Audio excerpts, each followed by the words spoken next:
Gazni ko'rdingiz aka. Bu yerda gazni, svetni, suvni muammo qila olmaysiz.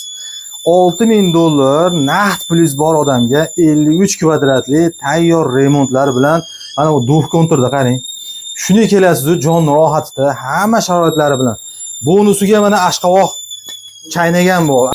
Xo'p, mana bu kuxni mebellari qoladi. Qolgan mebellari kelishilgan holatda bo'ladi. 53 kvadratli tayyor remontlar bilan radiatorlarni o'rnatib qo'yilgan. Xo'p, mana bu asosiy eshikdan kirishimizga mana shunaqangi yo'lak qilingan. Yo'lakni ham qarang kengligini. Shunda kelasiz-u, timiz olib kelasiz, shunda yashashni boshlayverasiz. Bitta oilaga, kelin-kuyovga zo'r variant. Xo'p, asosiy eshikdan kirishimizga mana bunisi bitta xonasi.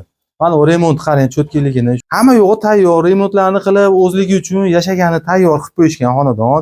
Endi bu turgan mana bu shkaf, mana bu mebellari hammasi kelishilgan holatda bo'ladi. Eng asosiysi aka, kommunalkalardan muammo sezmaysiz. Gaz mana ko'rdingiz, suv, svetlari umuman muammosi yo'q joyda.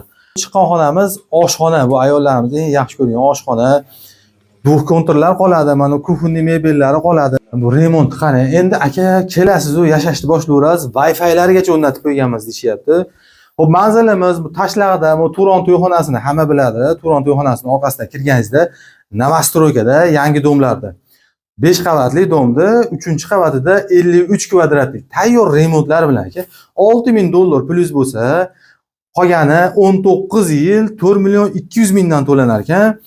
Kelib yashashni boshlayverasiz. Xo'p, mana kirishimizga to'g'rida bitta sanuzel. Remontlarni ham qarang, hamma sharoitlari bor. Shuni kelasiz, yashashni boshlaysiz. Endi bunisi mana spalnisi. Bu spalnida ham konditsionerni qoldiraman deyaptilar. Bu qolgan mebellari kelishilgan holatda. Xo'p, manzilimiz Tashlag'da, bu Turon to'yxonasining orqasida, Novostroykada aka. Remontlari cho'tki qilingan. Xonadon egalari aytishi bo'yicha hamma yo'g'ini o'zim yashayman deb qildim. Endi majburlikdan sotyapmiz deyapti. Wi-Fi'larga o'rnatib qo'yilgan, remontlarni cho'tki qilib qilingan. Gaz suv svetlarni ko'rdingiz, muammosi yo'q. Narxini $6000 baholanyapti. Endi kelib ko'rasiz, ozgina o'tib berishadigan joyi bor.